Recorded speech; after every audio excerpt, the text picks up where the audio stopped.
2, 1, and take 2. Episode 255 with Larry Holcomb. A fantastic introduction to your book, but our computers didn't want to cooperate. Author of The Presidents and UFOs, which will be in the description and in the top comment and in the thumbnail. It's a fantastic book about ufology, and it forces the reader to take it on a scientific, to approach it and address it for its scientific merit, not to be dismissed in the psyops that they used throughout the 50s, 60s, and 70s, which is real. It is declassified, make people feel silly for bringing up UFOs. Your book brings it up on a scientific level using radar returns, interviews with military officials, quotes from sitting U.S. presidents, and it forces the individual to address the indisputable fact that there are unidentified flying objects in our atmosphere. What are those? Are those physical phenomena? Is that some new thing like a lightning storm or an aurora borealis, or is it an alien civilization contacting us? Who knows? But the indisputable fact is that these things are in our atmosphere, and they are recurring, and they have been for all of human history. But with that, Mr. Holcomb, how would you introduce yourself? I'm Larry Holcomb, the author of The Presidents and UFOs, A Secret History from FDR to Obama. And I appreciate all the kind words, Tommy. And I hope that everybody enjoys the book as much as you seem to have. I've been at this since, well, I've been messing around in the field of flying saucers and later UFOs since about 1960. And I got really into it, writing and studying and researching the subject after I took early retirement.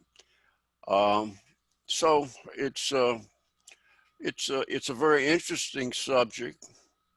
It is a scientific subject. And as such, I've always treated it that way. Because I'm skeptical of some wild, off-the-wall claims that some people make. Yeah. However, I am convinced that we are dealing with an extraterrestrial race or races, and I think it could be a number of different ones. Sure.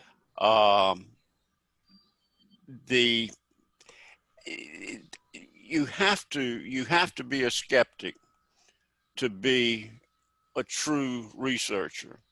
You just can't take things at face value. You have to dig behind the scenes and come up with the most logical scenario, the most logical explanation for each event. So that's what I've pretty much worked on after I took early retirement and started doing research. Spent a lot of time in presidential libraries. Found them quite enjoyable and accommodating.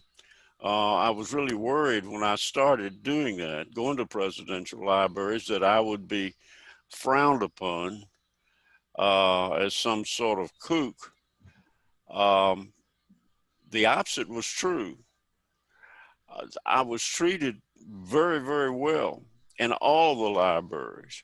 When I told them that I wanted to research the presidents and their involvement with the UFO question, there was no hesitation on their part. They guided me to the proper subject or boxes or classification. They brought them out to me, boxes of files on a cart, and I could go through each file. I had to keep them in order. They were very meticulous about that. I could not bring anything into the archives except my cell phone, which I used to photograph documents rather than I could have had them Xerox there. But I could photograph them myself, which was no problem. And so that was a very nice experience. That seems to be one area of the government that works pretty well. And I'm glad I can say that, because it was a very nice experience. Yeah. So that's about short synopsis of my background. Yeah. And I know we had, so for everyone listening, Mr. Holcomb's been on twice, and we have dived deep into the rabbit hole of UFOs. And I believe it was your idea. I don't want to take credit for it because it's a great idea. And if it's a great idea, I don't think it can be mine. I think it must be yours. But it was to go through, it would be like, what if we did a number of episodes and we just went through and kind of tackled these case by case, because there are so many good ones. And if we try to approach this with the nightly news approach, here's a case in 1986 and here's a case in 44, you give a little 30-second snippet on each, that doesn't do it justice. And because this is my podcast and we can spend all the time in the world we want, why not go into each one slowly and meticulously and just explain what it is and why the rationale is, and it probably is an unidentified flying object. And so that's what we planned on doing for this one. But I'm sidetracking now.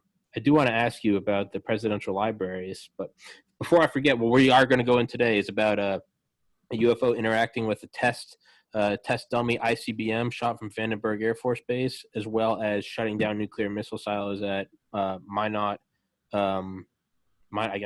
missile a series of nuclear missile silos. It's Maelstrom Air Force. Why did I think Minot? Maelstrom. But before we jump into those, the presidential libraries, how come you're not allowed to bring anything in?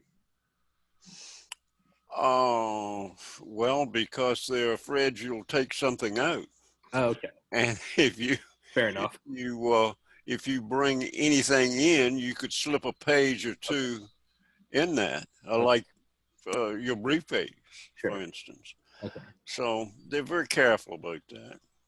But they do let you bring in, but they're fine with you coming in and taking pictures, or they'll Xerox it for you.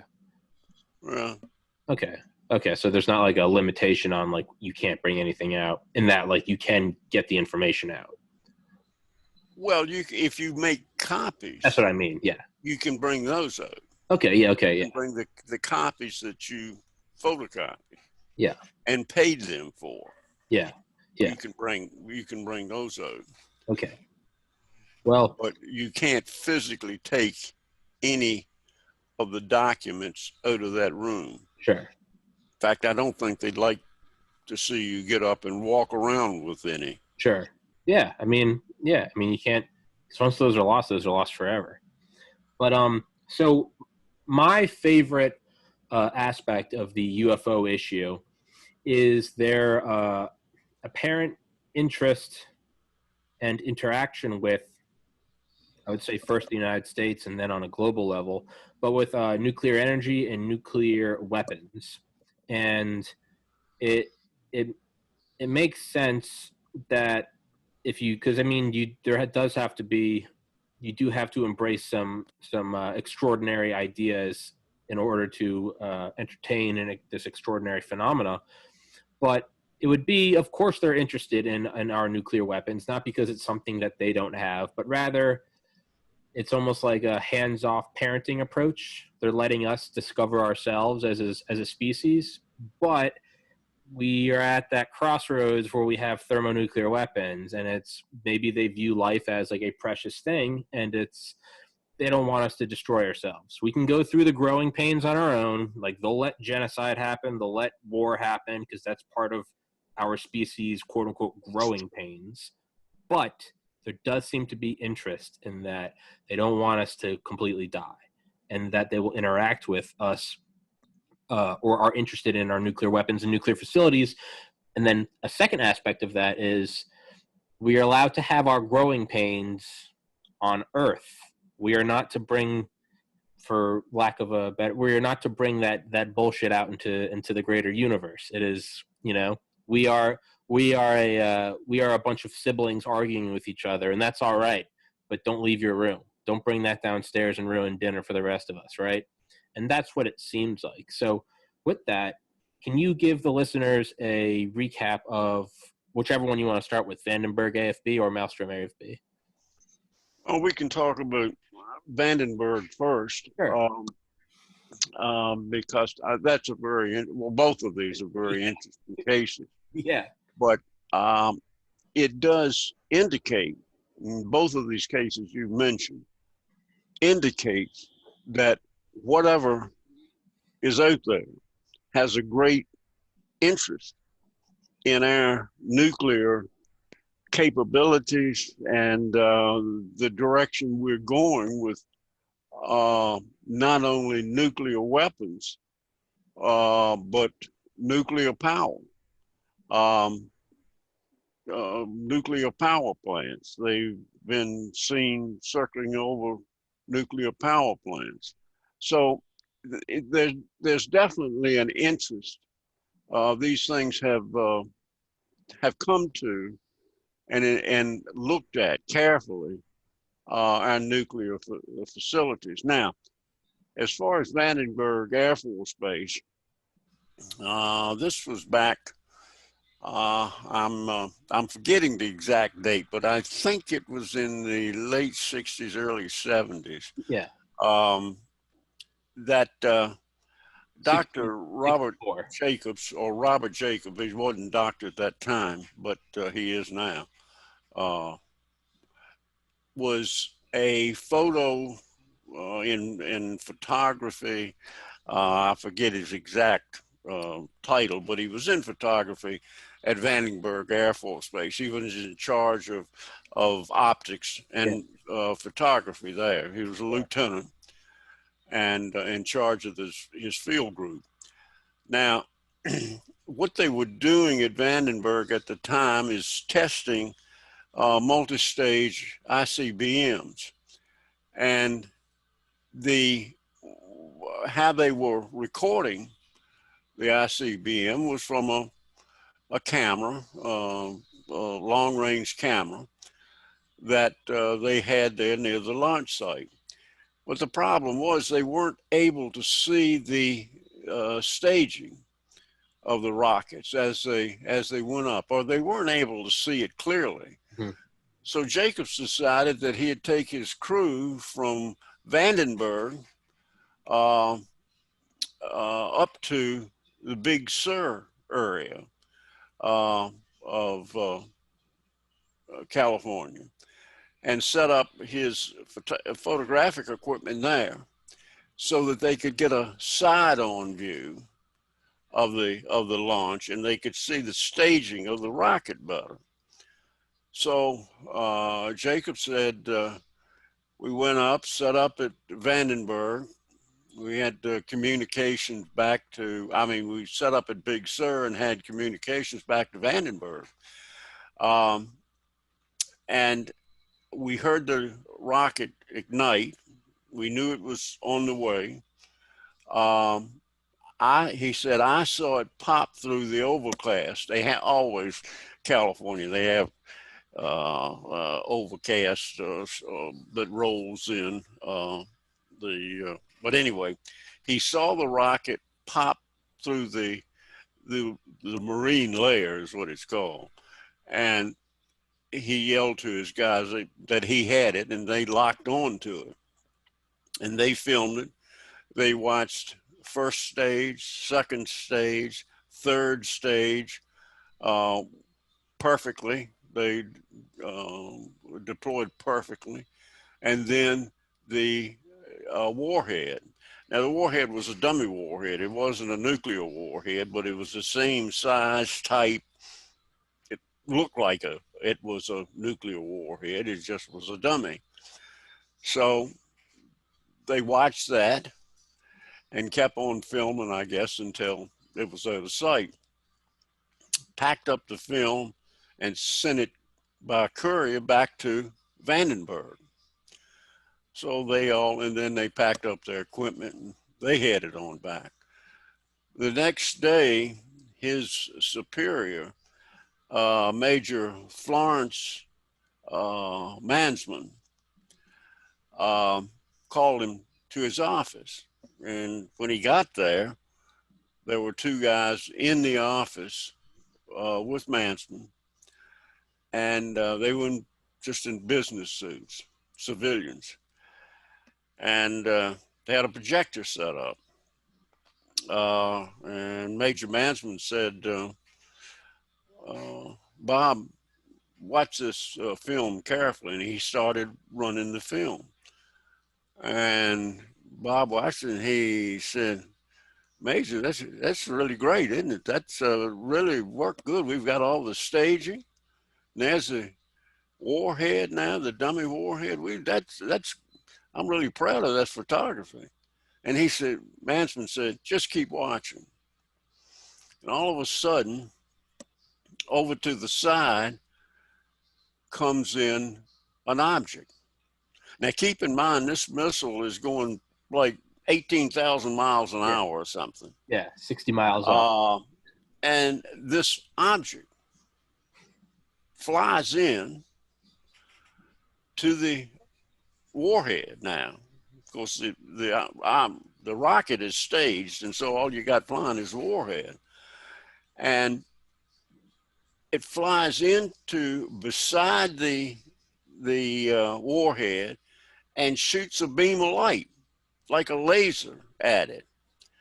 Then it flies up to the upper side of it, shoots another beam of light, comes around to the other side of the object, shoots another beam of light, then finally drops on down, shoots another beam of light, and all of a sudden the warhead goes out of control, starts tumbling and just crashes back into the ocean somewhere, and the object takes off. Now, here you got a warhead that's traveling about 18,000 miles an hour, and you got an object that's just flying circles around it. Yeah. So Mansman says, okay, Bob, what was that? And Jacob says, well, sir, I think we've got a UFO. And they went through, watched the film again. The two guys got up, had Mansman take the film off and put it in a pouch. And they left saying, you're never to speak of this again. This is highly classified. They left, never said who they were, or maybe they did to Mansman. I don't know. They didn't to Jacobs. He assumed they were CIA. But they left, and Mansman again said, Bob, this is really sticky stuff. Don't mention it to anybody, because if you do, I'm afraid you'll get into real trouble. So for 18 years, he didn't speak of it. He left the Air Force, went back to school, got his doctor's degree, and is now teaching at, I think it's Bradley University, teaching communications. But anyway, he came out of the closet about 18 years after this happened. And at first, Mansman said he didn't know what Bob was talking about. But after a short period of time, he backed off of that statement and agreed that what Bob Jacobs had said was in fact true. And he verified that happened. I can't remember right offhand how Jacobs felt it was okay, or how he got by with breaking his security code. Maybe it's been declassified. I don't know. But anyway, that's what happened. So in a nutshell, that's the story. And I think it certainly shows the interest that these objects, whatever they are, have a deep interest in our nuclear weapons and nuclear facilities. Yeah, if I remember correctly, it was after 18 years, and he said he was just kind of thinking about it, and he was like, technically, they never gave it a classification. They just said, don't ever speak of this again. And he was, I think he said, like, admittedly being a bit of a smartass, he was like, that's not classified. Like, you can't just say, don't speak of it again. So he felt free to speak of it again. And yeah, he didn't sign any yeah. confidentiality agreement. Yeah. So there was nothing like that. Yeah. So 18 years later, he was like, you know what? I think I can speak of this. And after the two civilian closed men left, Mansman said to him, years in the future, if anyone ever asks you about this, you are to say it was laser strikes, laser tracking strikes. And he said, you got to remember, 1964, he goes, we didn't have laser tracking strikes. We didn't have laser strikes. Lasers were a novelty that existed only inside laboratories and took up whole buildings, like early computers. He was like, that wasn't it'd be one thing if someone said that in 2020. You'd be like, sure, okay, lasers. But you got to remember, this was 56 years ago. This was in 64, I believe. And yeah, now it makes sense.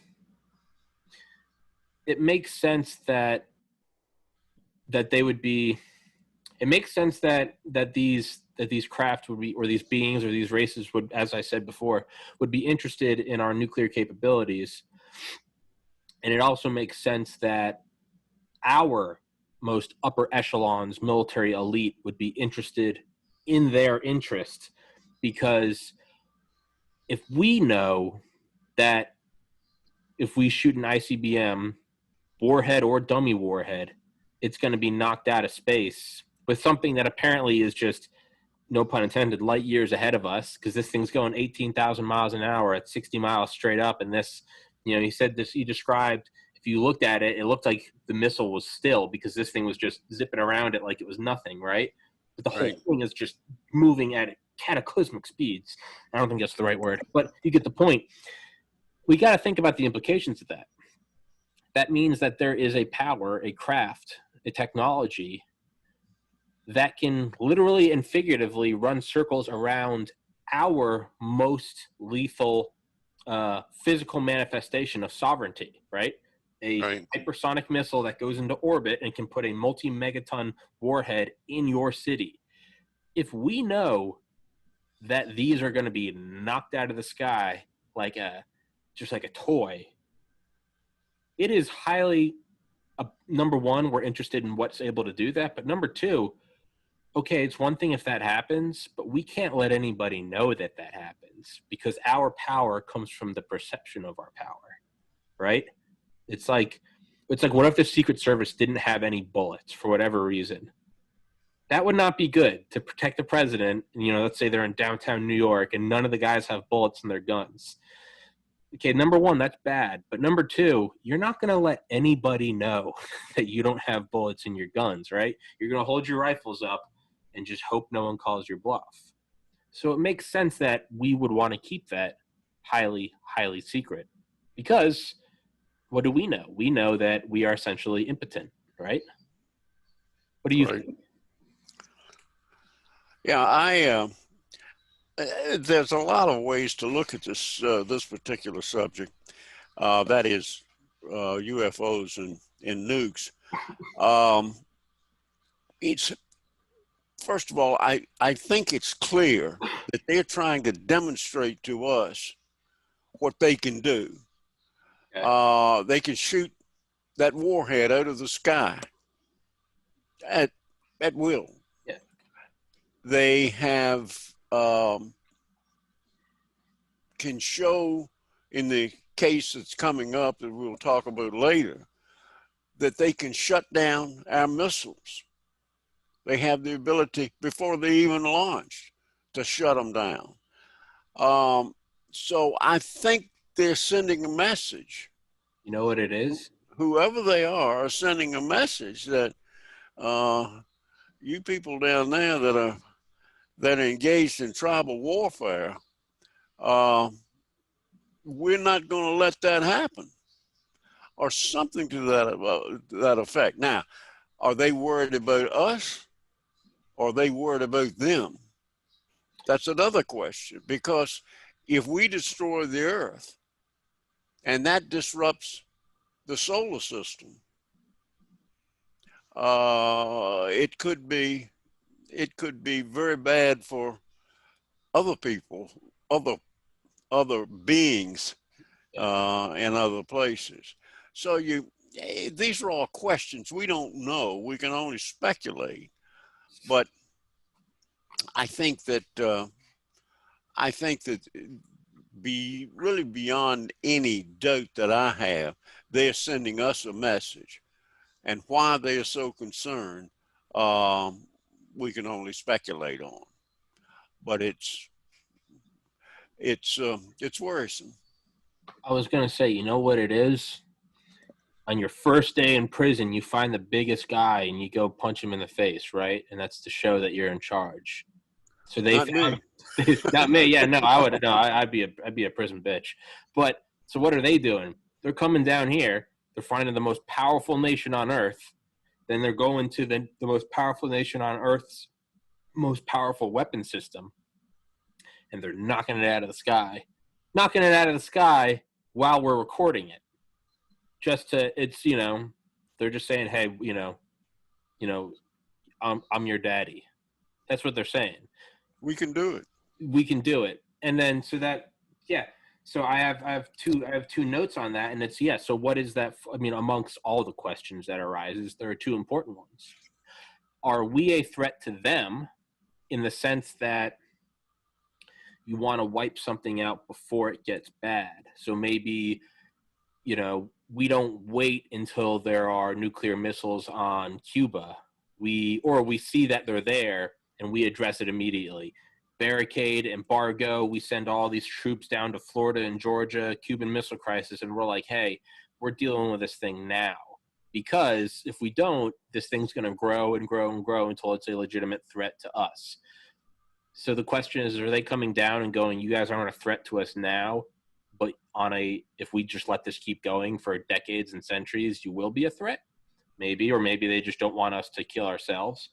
And then the second is, and I forget who I saw this. It was some nuclear. It was a guy that was charged with. He was responsible for transporting nuclear weapons in the United States. He's in the film Unacknowledged by Stephen Greer, and all about the UFO issue. And the guy says, he goes, one thing we don't really think about is just because we haven't discovered a field of science doesn't mean it doesn't exist, right? Our DNA has been replicating.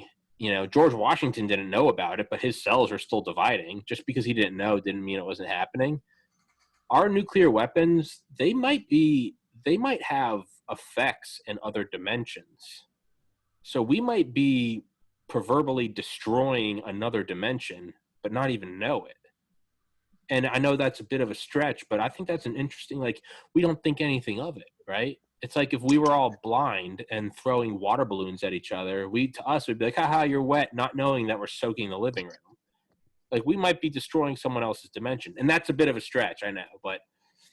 Anything's possible. Anything, yeah. Anything. Absolutely. Because we don't know. Exactly. We don't know. Unknown unknowns. Rumsfeld, right? 2003, Donald Rumsfeld. Unknown unknowns. Well, maybe some people know. Some few people know. But, yeah. But we don't know. Yeah.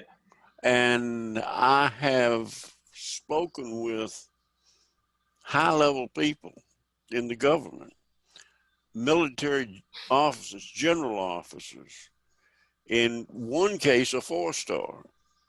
Jeez. And he said, Larry, I don't know. I've heard the stories, but I don't know. This is a 4-star general, Air Force general.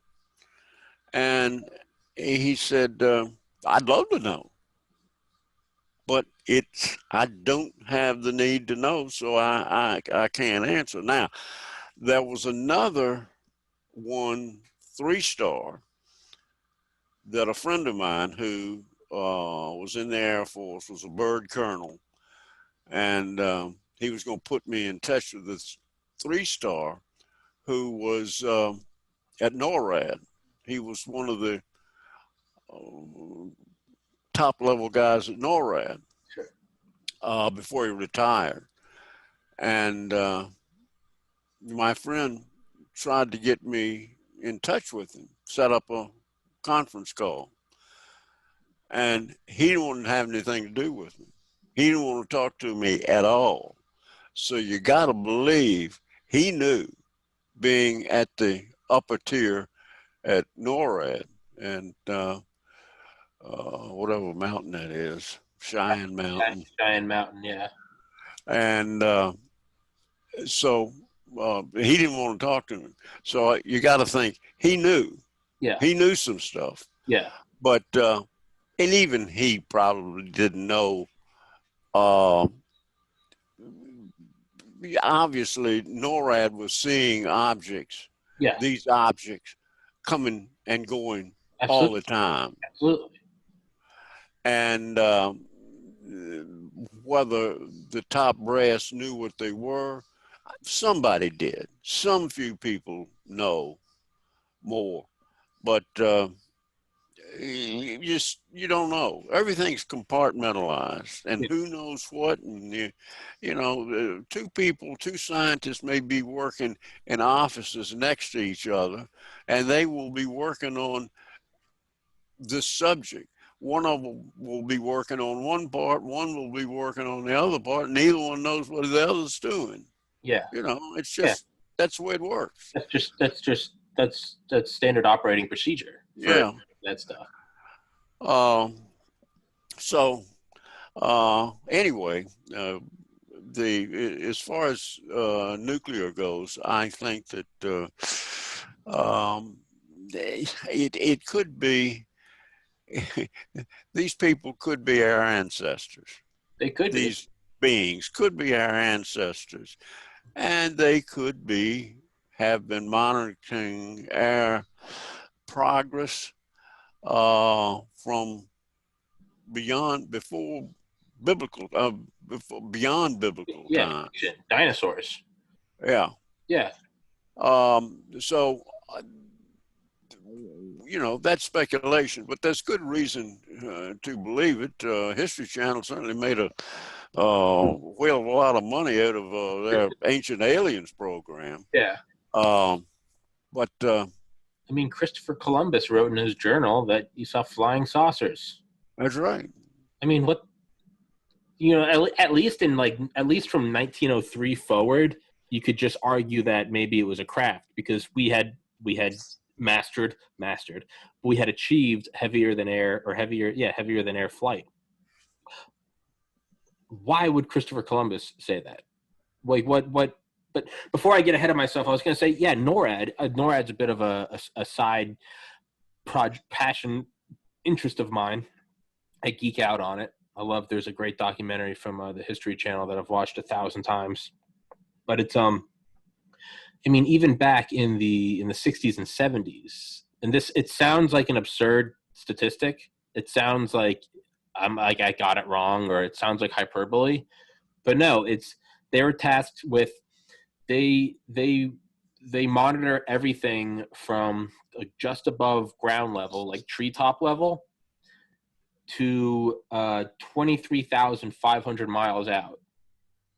All of that. Well, if you do, and they said this, and they do it in the documentary, if you do the math, it's 27 trillion cubic miles. And that sounds like an absurd, like I got it right. That sounds like a little kid. How much money do you want? $27 trillion, right? It sounds like just something like a 5-year-old would say. But the point of me saying that is they monitor 27 trillion cubic miles, everything from a Cessna to a one of our keyhole or Corona satellites back in the day. Someone is seeing this. Why wouldn't they? And you're right, compartmentalized, but someone somewhere is seeing this. Because I think if these craft didn't want to be seen, they could not be seen. I don't think it's an accident that we see them. I don't think they come down here and then it's like, oh no, the humans saw us, and they fly away.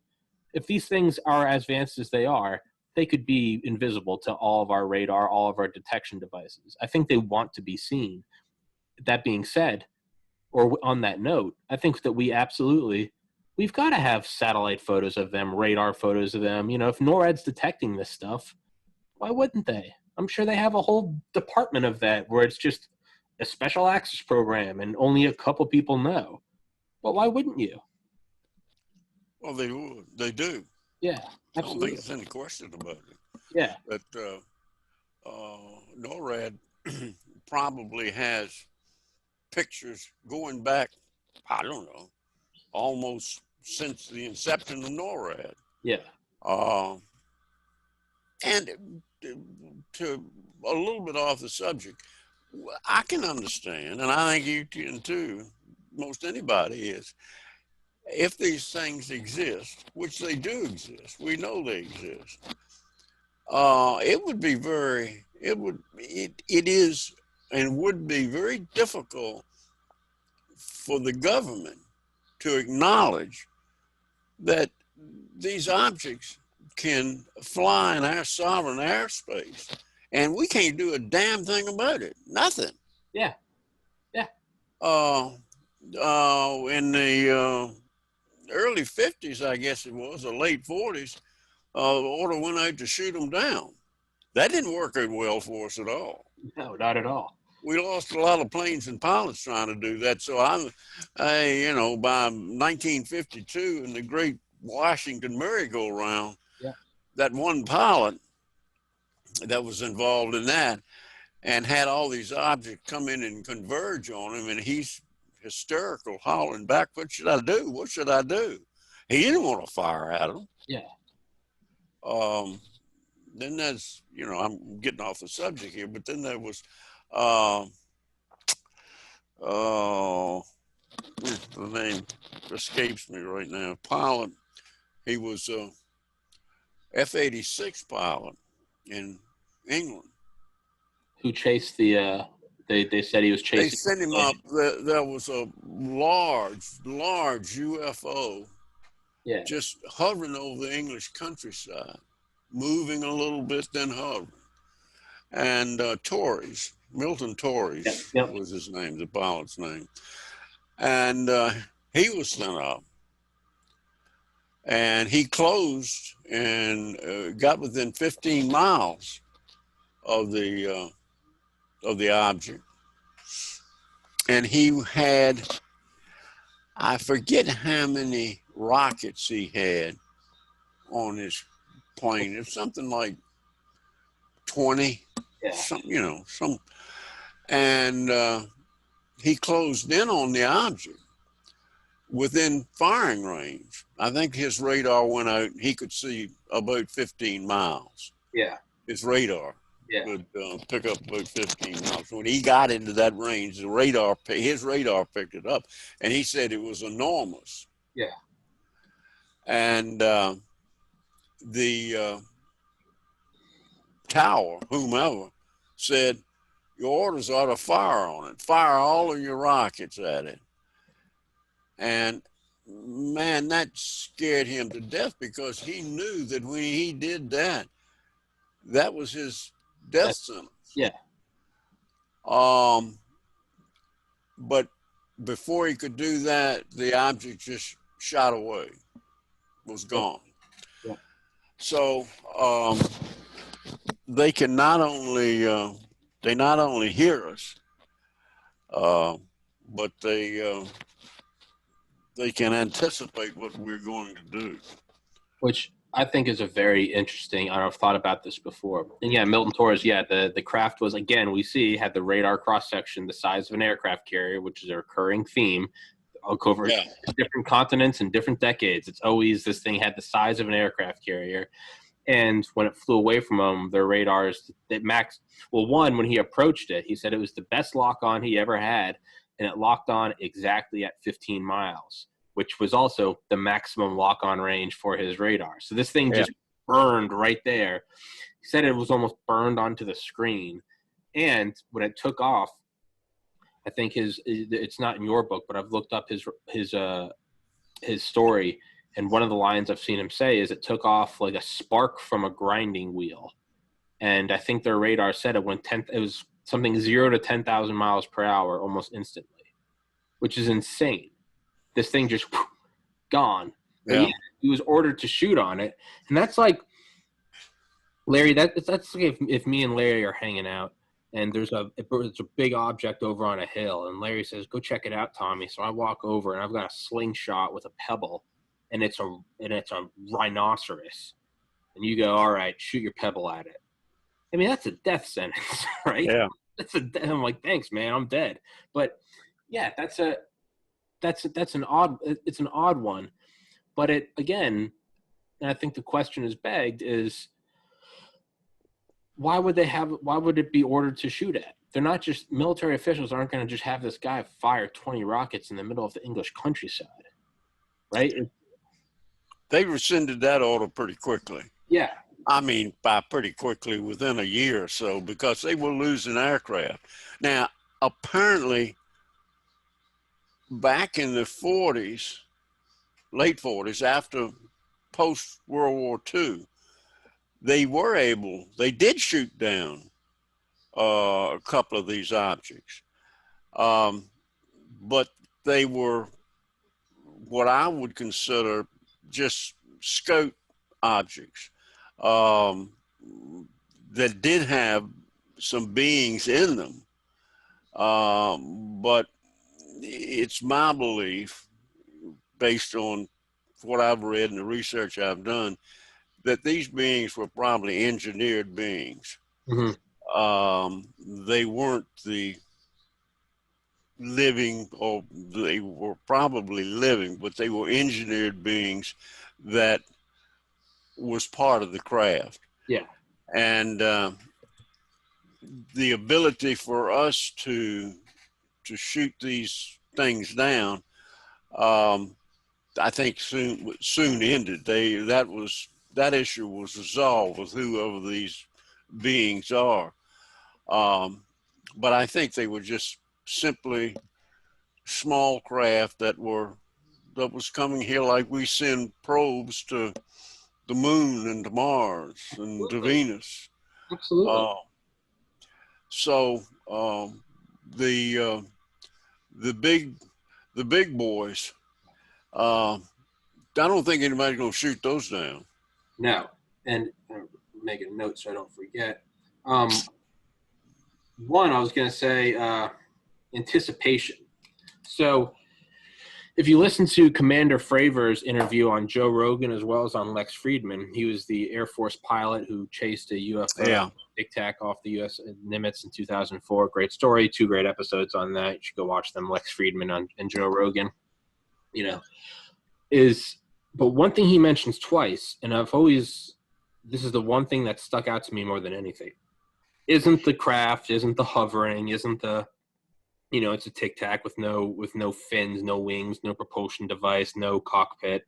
Sure, that's all fantastic, but once you get into the UFO realm, I mean, that becomes par for the course, right? Yeah, sure, that's super fast, 0 to 10,000 miles an hour. They can hover, they disappear into space. Sure. The one thing that got me was Commander Fravor said that they had something called a CAP point, CAP, and I forget what the acronym is, but it's basically where they would do their training.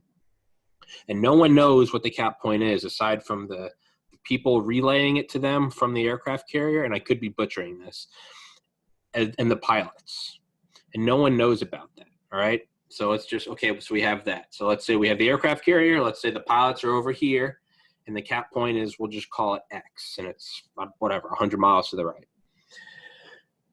When they were chasing the Tic Tac disappeared, went over the horizon, and they no longer knew where it was, okay? So it's gone. While this is happening, the Spy 1 radar system is monitoring this whole massive, I tried to get a guy to tell me about it. I had on episode 5, I had on a radar operator, and he wouldn't tell me about the parameters of this thing, but it can see everything. So they're monitoring this whole bubble around this whole strike group. Okay, so now keep that in the back of your mind. They're just recording this thing, right? It's like if you just had security cameras. You're just recording the whole grounds. Well, once they realize that this thing's gone, it's kind of just like, all right, well, let's get back to work. We're doing training. So they say, why don't you go to your cap point? All right, sure. So they go there. The guys on the ship then contact Fravor and co. and say, this thing is at your cap point. And when I first heard that, it didn't seem too wild. Sure, it's 100 miles away and maybe it got there in a second. But again, when talking about UFOs, that's kind of par for the course. Yeah, they can travel really fast. That's kind of baseline. But this is what Fravor said. And he never went into it more on Joe Rogan. I don't know if he just didn't pick up on it, but if Rogan didn't pick up on it, not Fravor. But Fravor goes, you got to think about that. It was at our cap point before, and because they're recording everything, they can go back and look at it.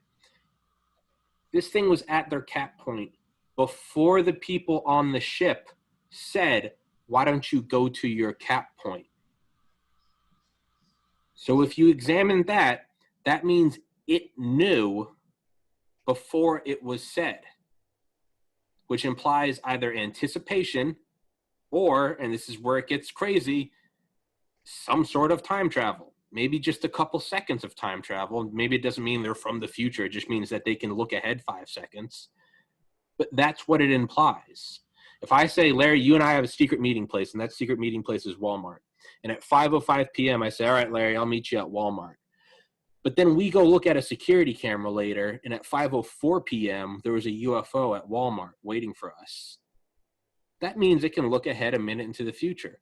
And this isn't me. This is Commander Fravor, a respected Air Force pilot who, by the way, was tasked with patrolling the skies above Los Angeles on September 11th.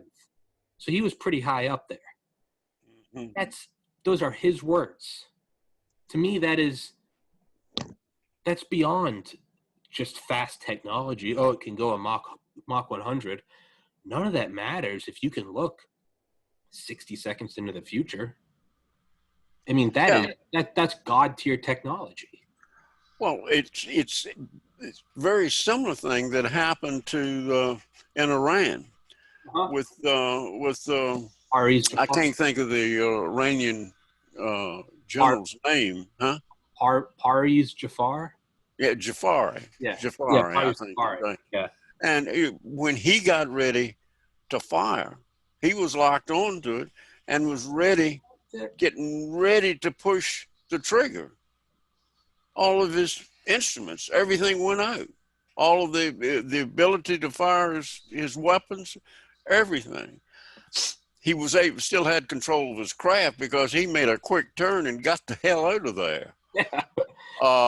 But then all of this stuff came back on again. He was able to do whatever he wanted to do. But it was obviously something mental is going on with these beings. Yes. That they can read our thoughts. Yes. Can read the thoughts. Yes. Now, it does sound far-fetched. But these are the facts. These are the facts. It's just all you got to do. You talk about people say, well, how could they be that advanced? Look where we've come. Yeah. In the last 100 years. Yeah. If these beings are 50,000 years, 100,000 years, 1,000,000 years more advanced, it's just than what they can do and what they are, and it's just unimaginable. Everything that we know, all of our laws of physics, everything, is gone. Yeah, that's why so many scientists don't want to get into the subject, and they're afraid of the subject because everything they've been taught, and everything they're teaching would be destroyed. Yeah. Yeah. It's, They don't want that. And I guess I can understand it. sure. Yeah. But the fact is, you got to accept things as they really are. Yeah. You can't bury your head in the sand like an ostrich. Yeah. Because you don't want it to be. Yeah. It's, it's like doing research, right? I did toxicology research in college. Stupid, mind-numbing, but I did it, right, to get into med school. But, one of the things the basis you learn is that you make your observations and then you build your model on that observation. You don't try to fit observations into your model, because that's not research. You are now trying to force a narrative. Yeah. If we see something and it goes, well, that went faster than light, we can't say, well, there's no such thing as faster than light. No, that means our model is incorrect. Well, time travel, that means that if they went to the cap point a minute before, that implies time travel, and that's impossible. No, that just means what we deem possible and impossible is flawed. It's not accurate. And further, yeah, it's one thing if you're 100. It's one thing if you're, we're probably 20, 30 years ahead of let's say it's England or China. I'd like to think that we probably have like a 20-year heads up on some technology, maybe not, let's say 10 years. But even that is a massive advantage. What if you're 100 years? What if we declared war on 1920 Germany, right? Or let's say 2014 America declares war on 2014 the Wehrmacht army. An F-22 against their balloons, an M1 Abrams tank versus their trenches, forward air support. Are you kidding me? It's not even, we could end it in a day with 0 casualties. Probably have fun while we're doing it. Put on some bulletproof vests and just walk around with thermal vision. They would think that you're gods. If there's fog and you're pinpointing them and getting headshots, to us, we're just like, oh yeah, no, we're just using an infrared scope. To them, they're like, these are demons who can see everything we do. And so you got to think, if you're 100 years, if you're 1,000 years, what did Arthur C. Clarke say? Any sufficiently advanced technology is indistinguishable from magic. Or J.B.S. Haldane said, not only is the world stranger than you suppose, it's stranger than you can suppose. We are dealing with things that are just, you have to keep your mind open, because, and it'd be one thing if it was just you and I sitting here making random claims, because that's an easy blank check to say whatever you want. Oh, it's God tier technology. But these are from decorated pilots and generals. And it's, yeah. Science is growing so fast. It's a snowball effect. It's growing faster and faster and faster. You buy a computer today, and it's going to be outdated in a month or two. A year. This is a 2019 MacBook.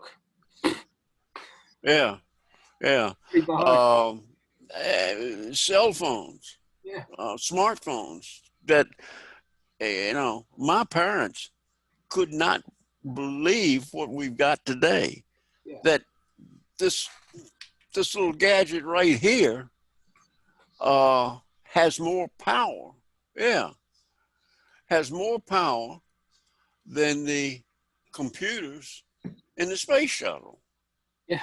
Or certainly more power than the computers in the Saturn V. Oh, yeah. When we went to the moon. Yeah. And it's moving faster and faster and faster. So if you think where we were in 1900 or 1920 and where we are now, especially in electronics, of course, everybody used to say by the time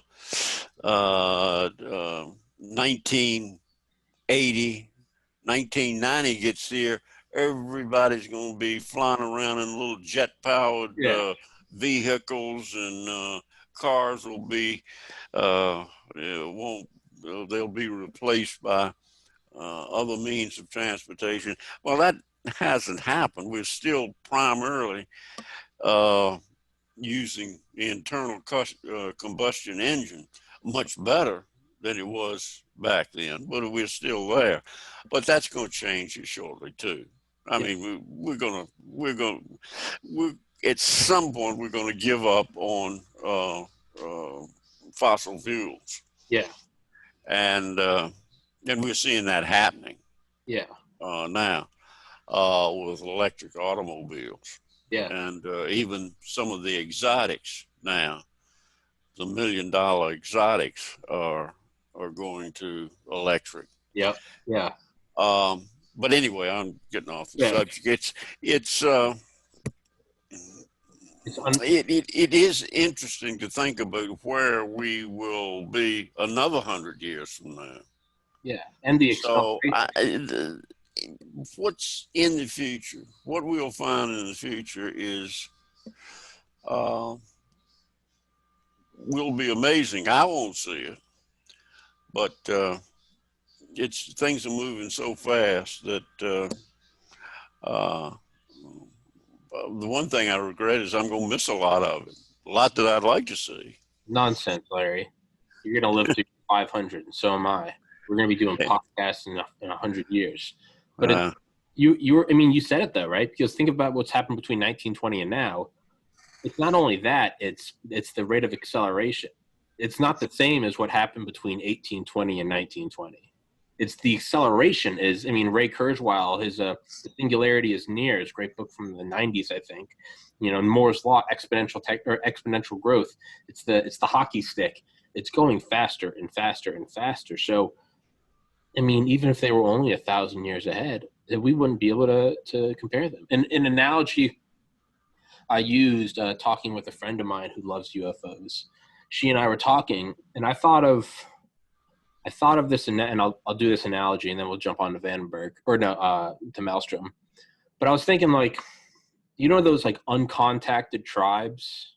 You ever seen those? They're like, South Pacific Island. For everyone listening, there are yeah. tribes of people, and like, I don't think maybe in the Amazon, but sometimes they find them in islands out in like the middle of the ocean, and they're uncontacted, meaning they don't know about the rest of the world. They live on their little island, and that is, I mean, they are at like prehistoric levels, loincloths, basic fires, mud huts, maybe, but it is primitive man. And when we go there, and they have no idea about the world, that they don't know about Skype and Zoom and glasses and iPhones and the news, and they just live there. And whenever we go near them, not only they throw spears at helicopters, they shoot arrows. One white guy went there with a Bible and tried to convert him, and I think they killed him. I mean, what a moron. But point is you got to think from their perspective. So we see it and we're like, oh, that's crazy. Wow, an uncontacted tribe. Imagine that. You know, what a crazy thing. And then it kind of goes out your ear and you're like, whatever, what football teams are playing tonight, right? But you got to think of it from their standpoint, all right? You see a helicopter, right? So just put you in their mind. There's a helicopter. They don't know what a helicopter is. So what are they going to see? What is their empirical data going to be? There is a thundering noise. It's a repetitive thundering noise. Okay, so it's a steady beat. They don't have anything that can make a steady beat like that. Here it comes. It's a black thing on the horizon. It's coming closer. It probably looks like a demon, right? Think of like a Black Hawk, all black, loud as hell. And there's rotor wash. It's blowing all the ocean water out. It's sitting right there above the water. I mean, so it's not a bird because it's not standing still. Like birds don't stand still like that. This thing's standing still. It's massive. It's the size of a city bus. They've never seen glass before. So what is that? What's that windshield? There's a shiny, clear barrier, okay? It's got wheels on the bottom of it. They don't have wheels. This whole thing, This isn't a natural form, right? This is made by ore, smelting, melting, forming the panels on the side of it. They're not in the Iron Age yet. So this thing has got a smooth black fuselage or a cabin or whatever it is, right? It's long. It's got lights on it. They don't know anything hanging off of it. If they do see someone hanging off on it, they see a person. To them, that probably looks like a giant bird holding on to a person. So they don't even know that they're controlling it. And what if there's a glare in the cockpit and they can't see the people inside? So they don't even know that there's people inside. This is just a demon, just right above there. Think of how insane that is to them. And now imagine if one tribe member Tommy, sees it, and I go back to you, tribe member Larry, and we're both standing there in our stupid loincloths with face paint and dirty fingernails. And I come back to you, and not only was that the craziest thing I see, but I come to you and I try to tell you about it. But I don't have words. I don't say, hey, this thing had a glass cockpit. We don't have those words. So I come to you and I go, there's this thing in the front was shiny and it was smooth and it was the loudest thing I've ever heard. It was the size of a rock, a big rock, and it's right above the water and it was kicking water up and it just stared at me. You're going to look at me and say, you're high. So put that in 2020 and you see a flying saucer the size of a city block, silent, and then it takes off like a spark off a grinding wheel. What the hell are you going to think? But we know for a fact you can go watch videos of them looking at uncontacted tribes. And what do the uncontacted tribes do? They freak out and they throw rocks, spears, and arrows at it. What do?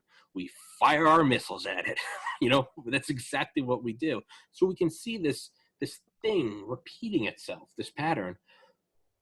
So if you can literally go watch on YouTube, you can pause this podcast and go watch on YouTube Amazonian uncontacted tribes. Why in the world could that extraordinary thing, why not just happen again? Aliens looking at us. They come to us and go, an uncontacted planet. They don't know anything about the galactic neighborhood. Wow.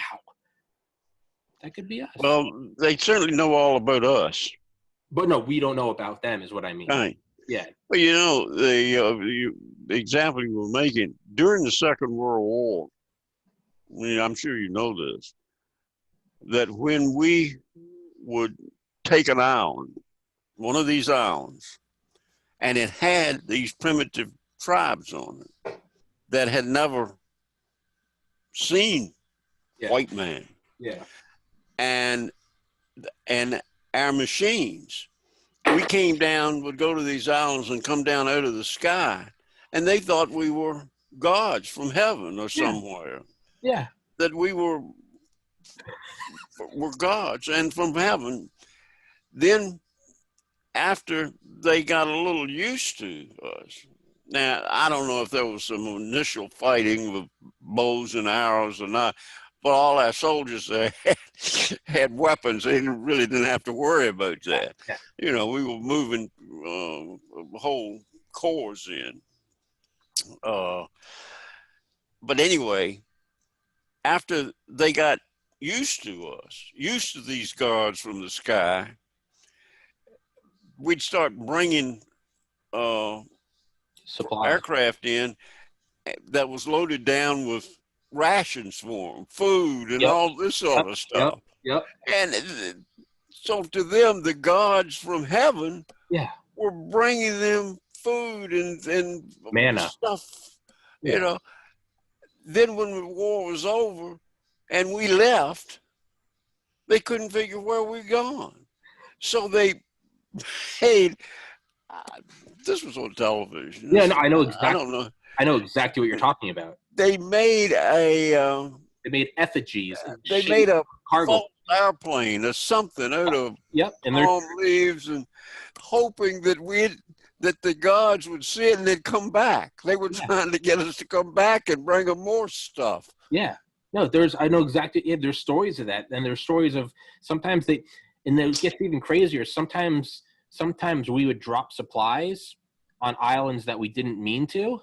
So they didn't even see the white men. We just accidentally dropped supplies on an island, and some Air Force guy got his ass chewed out and whatever. But you got to think of it from these tribesmen. This thing comes out of the sky, a massive plane.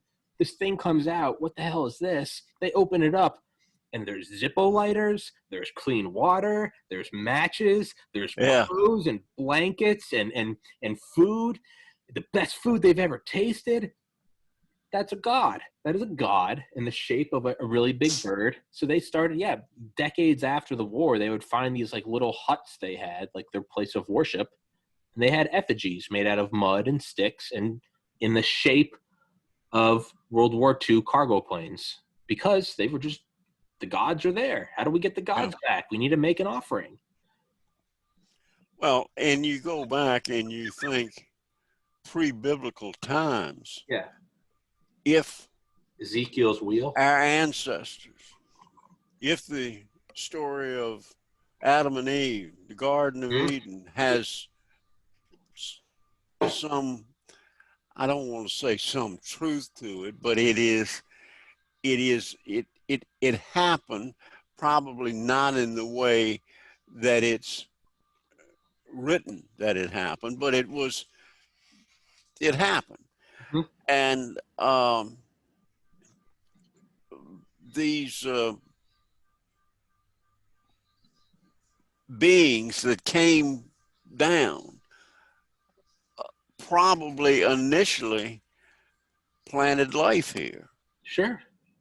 Absolutely. And that's where it came from. This stuff of us rising up from amoebas swimming in pools of water, I think is a bunch of bunk. I think that you go back and you look, I mean, we know too much about archaeology now and what's going on in the world. What we see in ancient ruins, we cannot duplicate today. Oh, I know. You've got stones that are carved out stones that we don't have the ability today to lift them. Yeah. Graham Hancock, Randall Carlson, they are on Joe Rogan a lot. That's their whole thing, is they go back and they're like, there are these rocks that we couldn't place these with 2020 technology. No. They said rocks fit so tightly together you can't put a credit card in. But look at Puma Punke. Yeah. Beckley Tepe. They're insane. I can't, what were you saying? It was Gobekli Tepe. Gobekli Tepe, right. Same sort of thing. Yep. So they just, you can say that it took 10,000 people to move these stones, but that's absurd. It's ridiculous. How did they carve them? Yeah. How did they make them fit so perfectly? How did they bring them from the quarry 500 miles away? Yeah. I mean, what the hell? That's one thing I think of is like, it's like if you wanted to leave a message that like you were, I'm trying to think of an analogy. Like what would, okay, because at first glance, right, it's just we'll say it's a pyramid, whatever. Okay, sure, big pyramid. You know, you think, okay, sure, some egotistical pharaoh. He's like, hey, I'm going to build this thing to me. All right. But as time goes on and you start to realize it's aligned with Orion's belt in a certain way, or these structures that are aligned perfectly on the north-south axis, and they have significant importance when you put on latitude and longitude and the way these things are made. And then there's some of them are built that if you like examine it, they actually represent mathematical theorems like E or pi or the Fibonacci sequence. You have to start looking at it and go, okay, this rock is 10,000 years old, but it is representing scientific data and mathematical laws that we didn't discover until the 17 and 1800s. So there's a sort of like, you know, it's like if you discovered a pyramid and then inside there's some cement and you opened it up and it said like Bob was here, you know, like finger painting in the cement. Yeah. You'd be like, what, that modern cement didn't exist that time. Well, at some point you got to go, well, maybe this wasn't a modern, maybe this was a modern man 2,000 years ago. It's I think it absolutely is. It's a way of, yeah, I don't think our model of our past is what happened. I don't claim to know what it is, but I think there are too many holes being punched in it to say. I mean, who Dr. Robert Schoch, right? He said that there's water erosion on the base of the Sphinx, but there wasn't enough. It had water erosion from several thousand years of raining, but it hasn't rained in the Nile since 8,000 BC. So it had to have been built by at least like 12,000 BC, which just throws the entire model off, right? Yeah. We are getting way off the realm of UFOs. But Yeah, I know. Larry, I'm gonna use the restroom. I don't know if you need to use the restroom, but let's come back and jump onto Maelstrom Air Force Base. I'm fine. You're fine. Everything's fine. Well, Yeah. you have a better bladder Can than you I. hear me all right? I just got a message that my external microphone switched off. I can hear you You can just still fine. hear me I can hear okay? you just fine. Yeah. Can you hear me? Yeah. All right, Larry. Oh, yeah. Tell the good people where they can find your book. All right. The book is available at Amazon is the primary. They carry it. I don't know if it's still in hardcover, if they have it in hardcover like this, but the softcover book has an afterword, a 3-chapter afterword in it that covers some new information that was not available at the time I wrote the original book. So it may actually be better to get the soft cover, which again is available from Amazon. Bookstores can order it. When it first came out, most of the bookstores had it, but I doubt that's the case now. But they could order it for you. But Amazon is really the primary best place to get it, I think, as well as the other online bookstores. But anyway, I hope you'll enjoy it. Welcome back. Thank you, sir. So we got Larry and I went way off topic. Clearly, ended up on pyramids and biblical times and Columbus, but hey, that's how this podcast goes. So let's reel it back in to the center line. Larry, if you would, how about you give the people a brief synopsis of Maelstrom Air Force Base, just as you did with Vandenberg. Maelstrom is another very, very interesting subject because it involves nuclear missiles. This was 1967, I believe. You can correct me if I'm wrong there, but I think it was around 1967. And what happened is, the person that brought this out, made this public, was a captain at the time in the Air Force that was a launch officer at an ICM base. And I think that base, I may be wrong, but I think that base was near Minot, North Dakota. I may be wrong on that, but anyway, Maelstrom Air Force Base. And as such, he was down in the concrete underground, 60 feet underground control center for this particular array of nuclear missiles, 10 missiles, I believe. I think they control 10 missile silos. That was, I can't remember the company, but anyway, it's neither here nor there. The fellow's name is Robert Salas, and I know Bob. We met at Roswell, during the UFO festival where we were both speaking. And Bob's story is that he was below the actual flight commander. His boss was taking a nap, and Bob was in control, in command, and he got a call from the surface.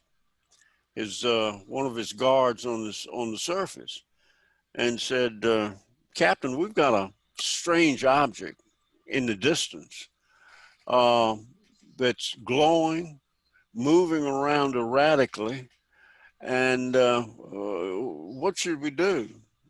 Sal said, "Oh, what does it look like?" He said, "I can't tell. It's just a round glob."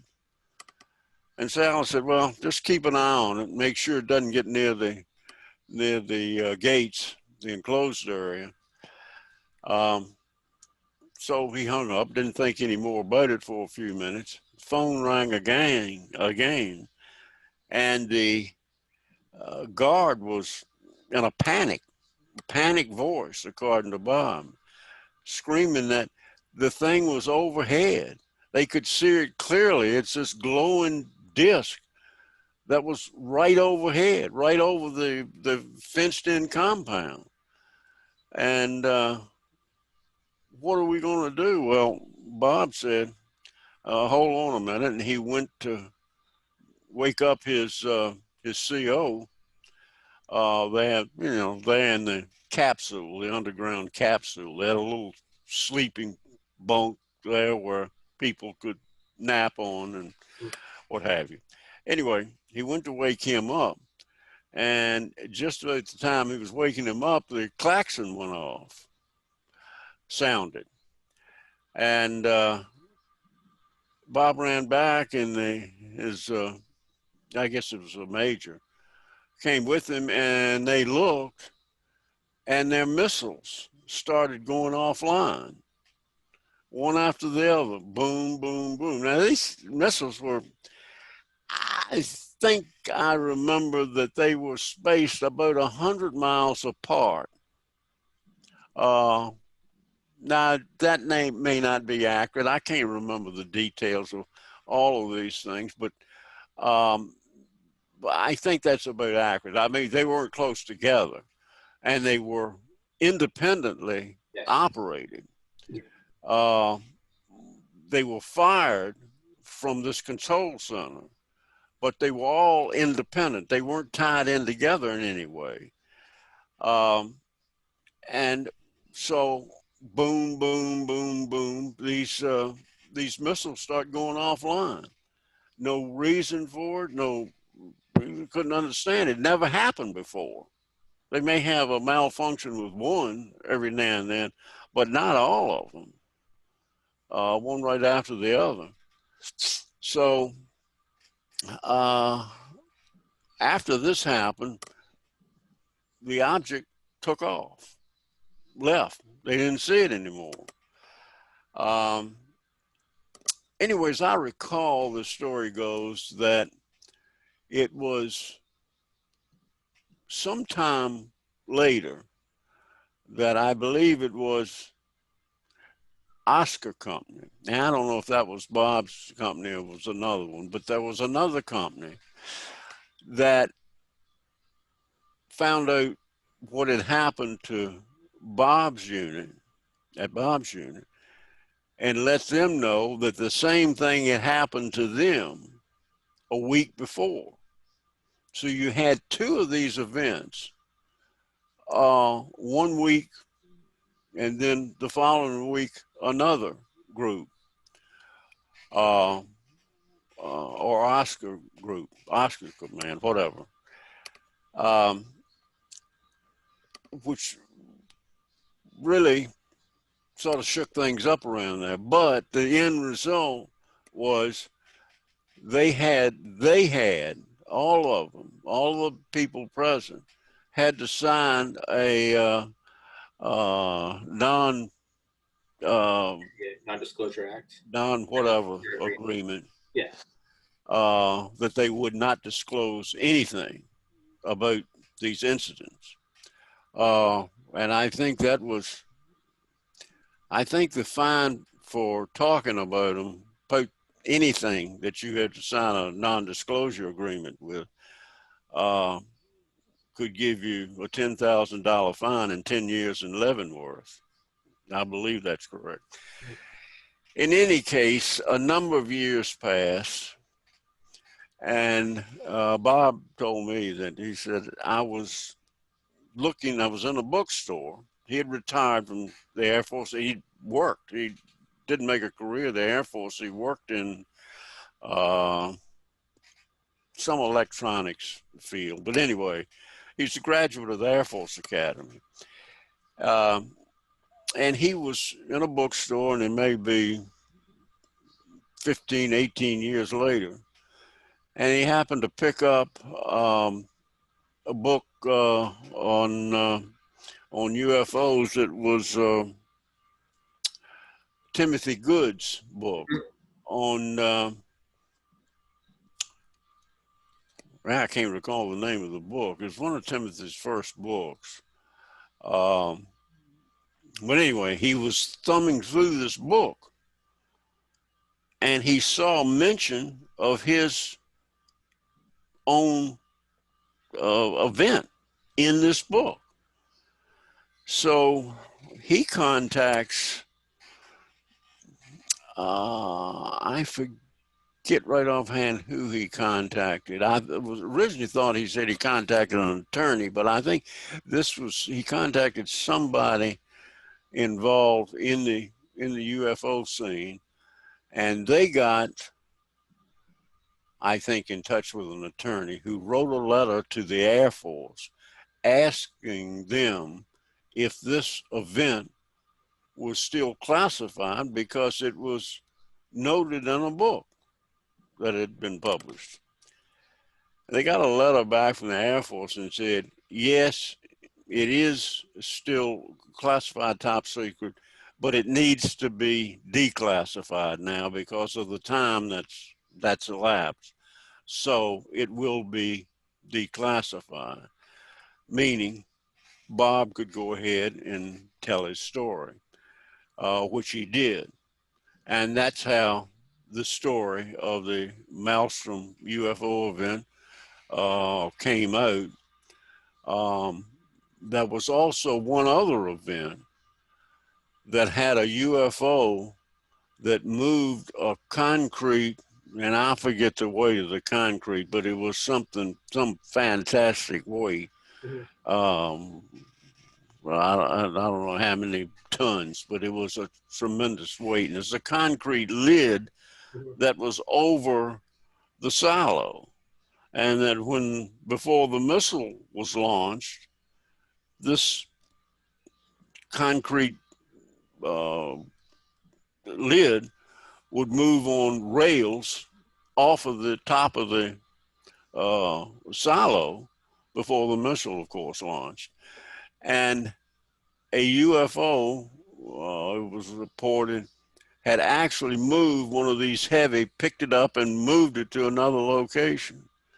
All of this indicates, is going back to what we were talking about earlier, that these beings, whatever they are trying to demonstrate to us what they can do, the power they have, and their concern over our use of nuclear power.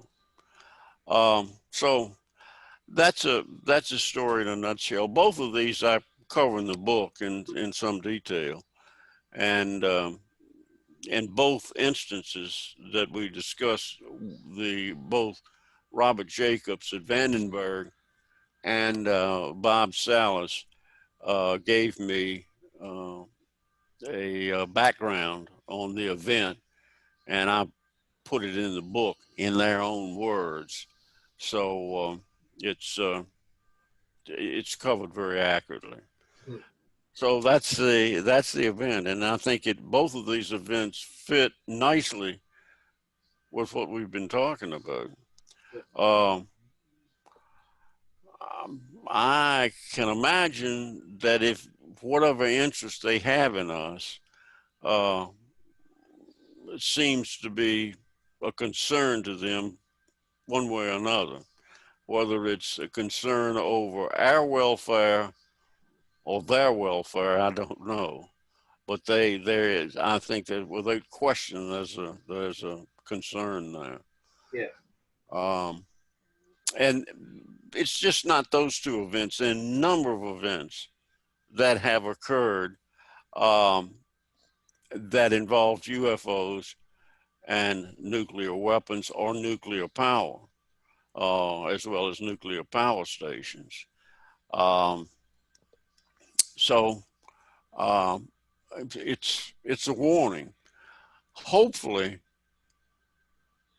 whoever is handling these events and affairs, and the UFO issue within the government, knows what's going on and has limited our uh, nuclear power, because I don't think at this point, if we got into a nuclear conflict, it would be the end of life on this planet as we know it. I don't think we could survive. I mean, there's no way we could be attacked without knowing the attack was coming. And the same is true with whatever nation will want to uh, attack us. So consequently, what you'd have is missiles passing each other, and you got one side of the earth is demolished, the other side of the earth is demolished, and there you have it. Uh, I guess I'm somewhat of a hawk, but I'm not a hawk when it comes to nuclear weapons. No. I think that we need to take care of our country, but not with nuclear weapons. Nuclear weapons is the end of. I would definitely say I'm more hawkish as well, except with nuclear, because there's no, you cannot win. There is absolutely no winning. No one wins. Even if you survive, what kind of a life is living in a sterile bunker with artificial lighting and dried food for the next 100 generations? It's not. It is. It is an erasure of life. You can't. There's no winning. There's absolutely no winning. The bombs we dropped on Hiroshima and Nagasaki are firecrackers compared to the weapons we have today. Oh yeah, yeah. The numbers too. There's no. You cannot win. I think that's one of the Soviet premiers said that when he got into office, was when he was briefed on the extent of the Soviet arsenal. He said he couldn't sleep for 3 days because he just thought, if we use these, it's the end of civilization. We are going to be pre-Egypt. We're going to be back to sticks and stones. And then he said he had the realization that we can't use these. And anyone in charge of these deep down knows they'll never press the button. And he said once he realized that, he slept like a baby. They are the ultimate deterrent, but you can't use them because Eisenhower knew that. That's why he was so hell-bent on having a limited nuclear response, because he said there's no post-nuclear world. It's like there's none. It's over. The whole thing's over. The earth is radiated. It's charred. Everything's on fire. The atmosphere, we're going into a nuclear winter. You cannot survive. It will be uninhabitable for the next 150,000 years. Yeah. So that's right. Yeah, it makes sense. And it may have happened in the past. Exactly. That's the thing is we might be. They might have come and planted us here 100,000 years ago, and they've done this a million times throughout all the galaxies. Nuclear annihilation might be, it might be that might be like an accepted thing that just happens, right? Let's say you're a principal at, like, I don't know, like a school, and one kid keeps getting in trouble for stealing staplers or something, right? Well, if you've been at that school for 50 years and you've seen over the decades that when one boy is a shithead and he steals staplers, you always see that it leads to crime and a horrible life. So by 50 years later, you grabbing that kid with the stapler, you're going, you got to cut it out now. And you're going to go do a year of, I don't know, Marine Corps. You're going to get straightened out.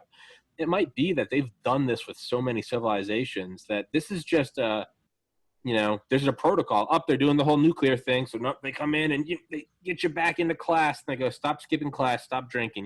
We're not letting you go end up as a criminal. It might be that simple, where they're just like, hey, we've seen this enough times, right? And you get one do-over. And we did it. We did Hiroshima and Nagasaki. And it's like, all right, that was our lesson, and now they're watching, right? And eventually, what did they do, right? You could say nuclear test ban treaty. I don't know. You really want to put the tinfoil hat on. Maybe we said it was a test ban treaty because all the leaders found out that, hey, we're not allowed to detonate these things. They're not letting us. So why don't we say that we're stopping? But it might be that you can't detonate something. Who knows? Maybe the people at the very top know that we literally cannot detonate weapons. Maybe they've put some sort of embargo on each warhead. I'm just going way off into the weeds, but who knows if they're that advanced, right?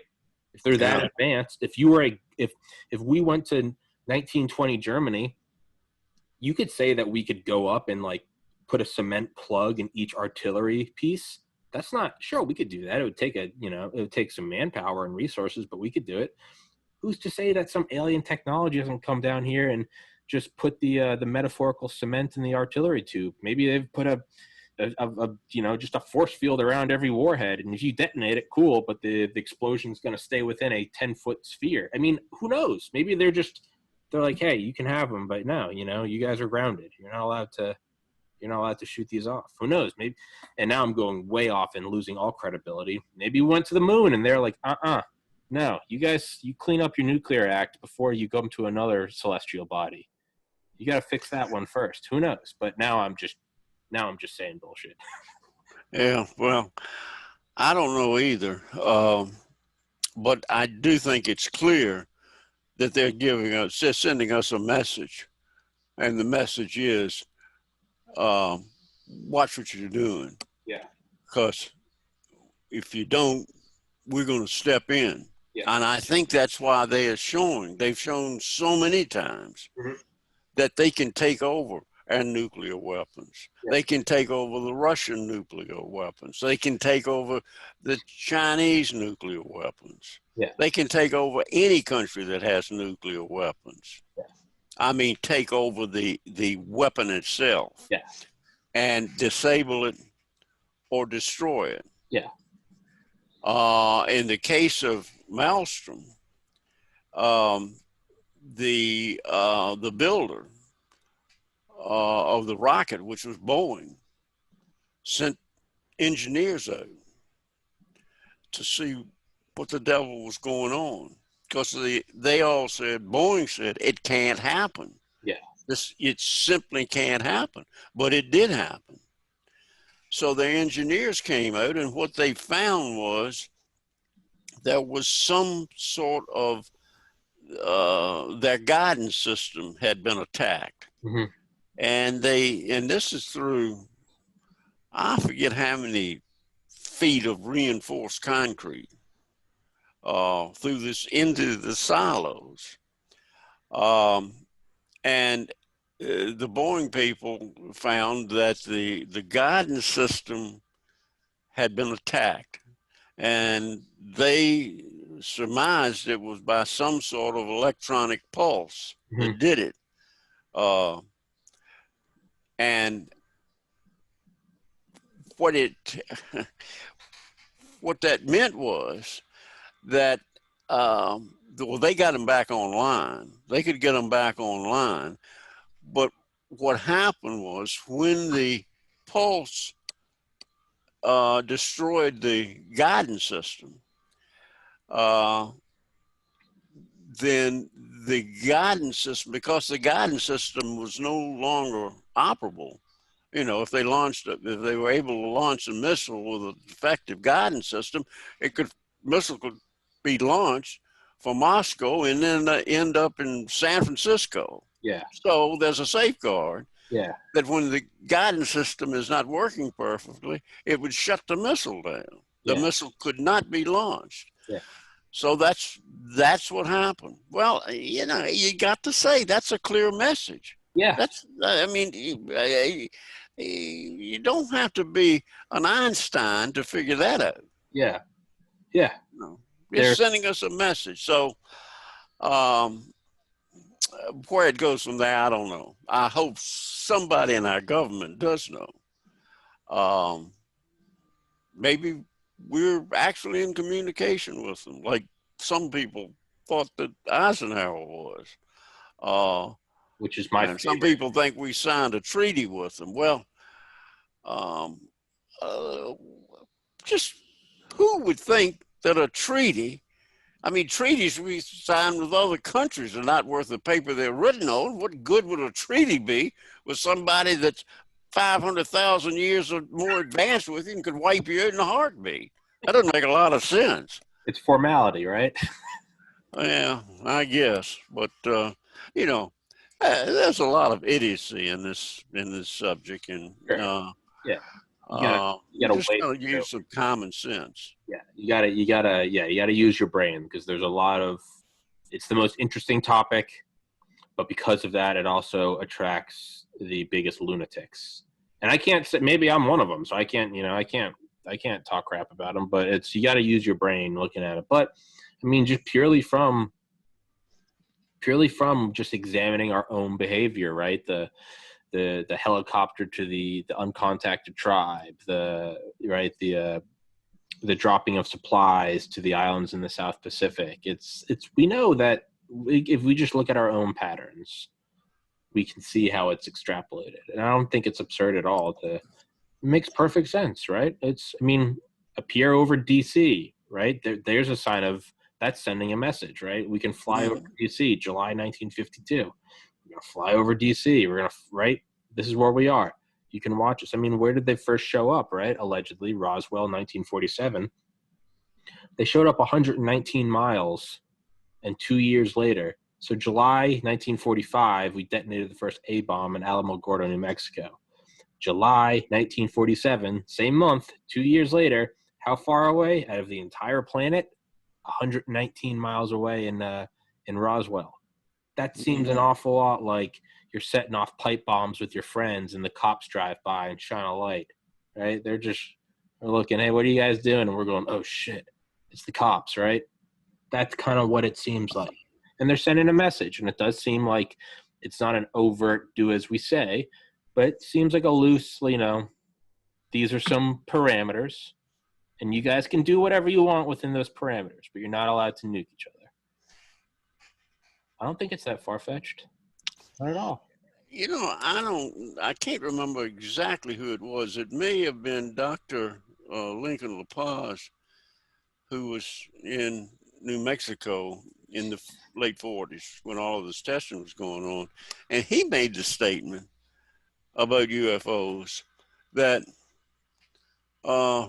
every time we conducted a test, a missile launch or an atomic test here in the desert, we knew they were going to show up. Yeah. These objects were going to show up every time we had the test. So we got to the point we didn't even pay any attention to them. Yeah.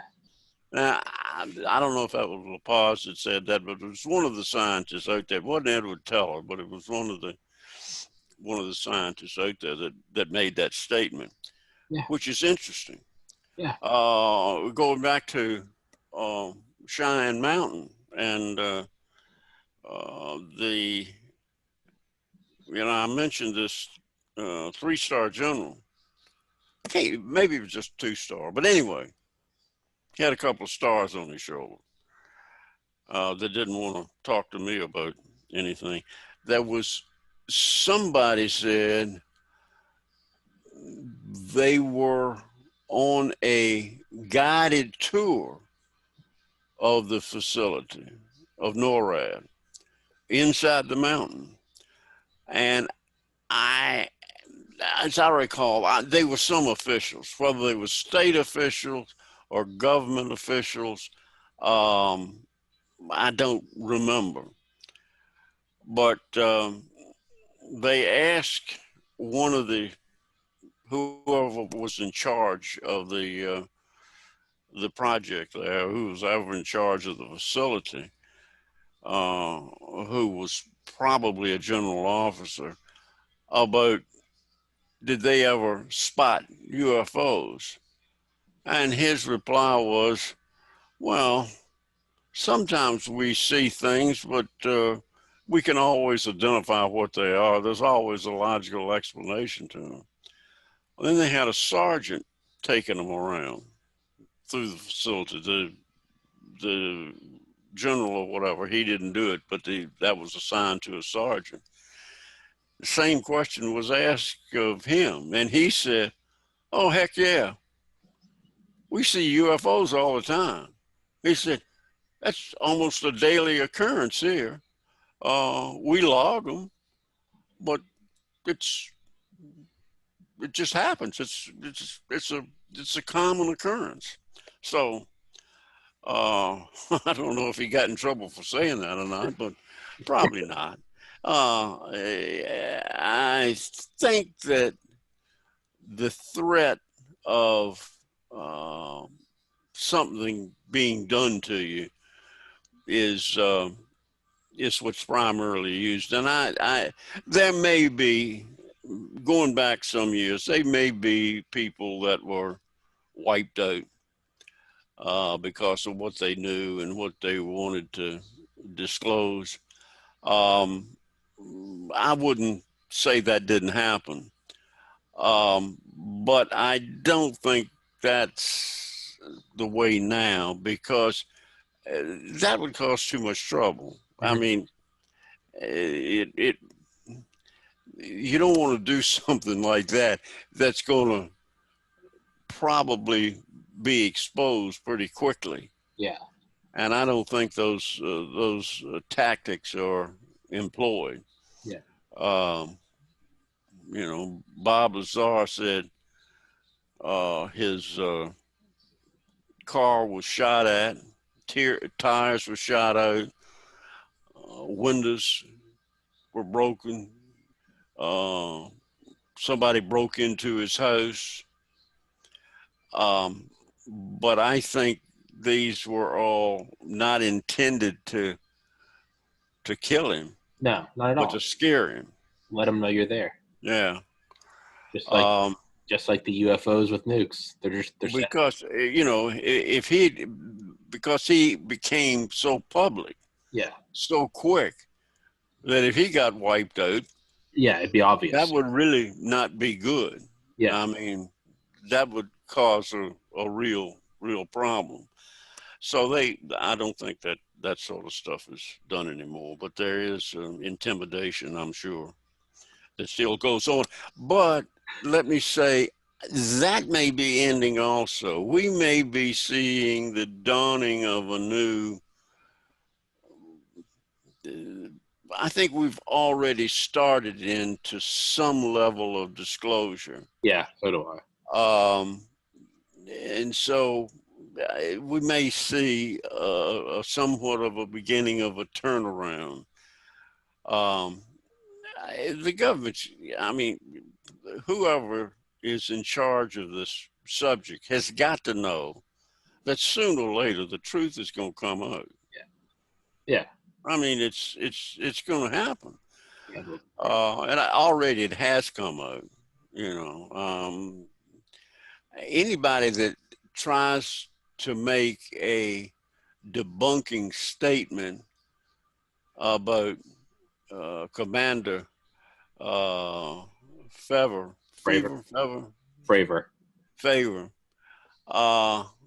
is going to be pretty stupid, because it's not going to work. The film is out. The people that are talking about it have character, good standing, So it's, it's really the beans have been spilled. It's just somebody is going to start scooping them up. Yeah. Yeah. That's what I think. Yeah. You can't hold it forever. It'll come out eventually. You can hold it for a while, but not forever. Well, we have. For 70 years, it's been hell. Yeah. The government has done one hell of a job. Absolutely. In keeping the lid on this. They learned their lesson very early with Roswell and other things, and they've learned how to control it. And they've done it with disinformation, which has worked. All sorts of things. They've gotten very good at it. And like I think we've discussed before, you cannot keep secrets in the government that are political secrets. You can't do that because you got opposing forces, especially today. You've got two parties, and each one wants to kill the other. Yeah. You can't keep secrets in politics. Yeah. But you can keep secrets involving national defense. Absolutely. You can do that, and you can do it. The government can do it very well as the military-industrial complex. Yeah. They can do it probably even better than the government. Yeah, absolutely. Private company, private corporation, absolutely. Yeah. Larry, let's wrap this one up, and we'll cover another UFO episode. Well, we got plenty of subjects to talk about. So we got unlimited material. We can do these forever. And we'll take a break and maybe we get together again sometime after the first of the year or so after you've had some of your. Who you got? You got Nick Pope coming in. Nick Pope, early December. And that's the only UFO. Dr. Lynn Katai, but that's not until February. So I've only got one UFO on the horizon. I was gonna say we could meet up once more after Thanksgiving, before Christmas, if you want. Okay, you can let me know. I'd love to. I don't want to exhaust you. I would love to have you back on, man. No, we got there's too many subjects. I was thinking before we started today that we ought to touch on the RB-47 event that was back in I guess that was the late 50s, early 60s. You remember that event? RB-47 that was doing a training flight over Gulf of Mexico and encountered a UFO, and the UFO tracked it. And the RB-47 was had instruments in it. What they were doing was checking radar. They had all this high-tech instrument, and high-tech for that time. And they encountered a UFO, and the UFO tracked them from the Gulf of Mexico over Louisiana. Then it made a sharp left turn and headed down, or maybe it came in over Alabama. Then it headed over Louisiana, went into Texas, and it was tracked on a number of radars, ground-based radars. And this went on for about an hour until the RB-47 turned and headed toward its base, wherever that was, to land. But that's a good subject to talk about. It's one of the best because the thing was tracked with their radio equipment, with their sophisticated equipment. So it was tracked. The debunkers came out and said it was an airliner, but an airliner flying circles around this RB-47. But anyway, Okay, well, I think we should start the next episode with that. What did you say? I think we should start the next episode with that. We can jump. Yeah. That's a good one. And So's the Phoenix Flight. So you're gonna have Lynn Katile on. Yeah, February. Yeah, And she's good. Plus, yeah, she's pretty. yeah. Larry, you should ask her out. Ask for her? You should ask her out. Oh, nah. I think she's very happy. I'm sure she is. Yeah, She's a doctor. And her husband's a doctor, as I yeah, recall. yeah. They're a power They're both couple. doctors. I guess she's giving them for practice. Yeah, And because I think she's in full time investigating, working on the Phoenix Light story. good. But It's anyway. Good. Yeah.